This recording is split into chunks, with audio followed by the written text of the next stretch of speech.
নবীর আশিক উম্মতের দল, আল্লাহ পাকের দয়া ছাড়া, আল্লাহ পাকের রহমত ছাড়া, আল্লাহ পাকের রহমত যদি না হয় তাহলে বান্দা জান্নাতে যেতে পারবে না।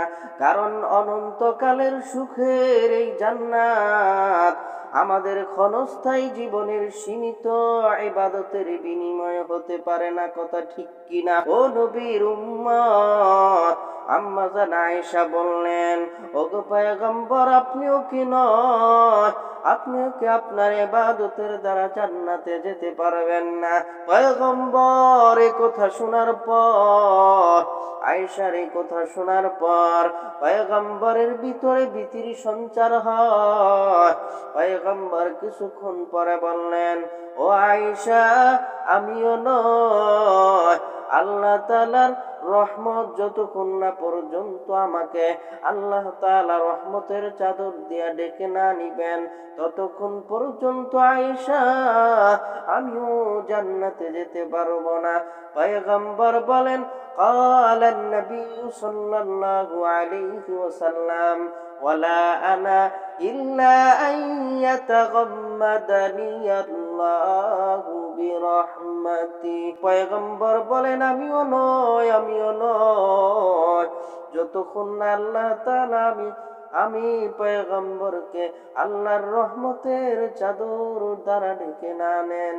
এরে নবীর আশিক উম্মতের দল, মাওলানা রুমি রহমাতুল্লাহ আলাইহি বিষয়টি বুঝাবার জন্য একটি ঘটনা উল্লেখ করেছেন। এক গ্রাম্য ব্যক্তি তার গ্রামের জলাশয় ছাড়া আর কোথাও কোনোদিন পানি দেখে নাই। একবার খরা হয়ে গ্রামের সব পানি শুকিয়ে গেল। গ্রাম্য লোকটি মনে করলো দুনিয়ার সব পানি শুকিয়ে গেছে, বাগদাদের খলিফা কি পান করলেন? সেই চিন্তায় সে বড় চিন্তিত হয়ে পড়ল। অবশেষে বহু কষ্ট করে এক কলস পানি মাথায় নিয়ে বাগদাদ রওনা হয়ে গেল। এরে নবীর আশিক উম্মতের দল, দূর দূরান্ত রাস্তা পাড়ি দিয়ে যখন সে বাগদাদে গিয়ে পৌঁছলো, খলিফা তখন জিজ্ঞাসা করলেন, ও ভাই, কি উদ্দেশ্যে আপনি এখানে আগমন করেছেন, কি জন্য এসেছেন? সে বলল, আমিরুল মুমিনিন,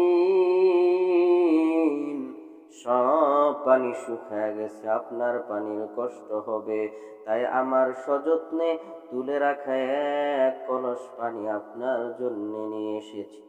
খলিফা তার আন্তরিকতায় বড় মুগ্ধ হয়ে তার পানি ভরা কলস কবুল করে নিলেন এবং হুকুম দিলেন যেন তার পানি দজলা নদীতে ঢেলে দেওয়া হয় এবং তার কলস স্বর্ণ দিয়ে ভরপুর করে তাকে ফেরত দেওয়া হয়। সুতরাং লোকটি জানতে পারলো খলিফার কাছে খাওয়ার পানির কোনো অভাব নাই। শুধু তার আন্তরিকতা এবং মহাব্বতের কারণে তার কদর করা হয়েছে। কলস ভরে তাকে স্বর্ণে পরিপূর্ণ করে তাকে ফেরত দেওয়া হয়েছে।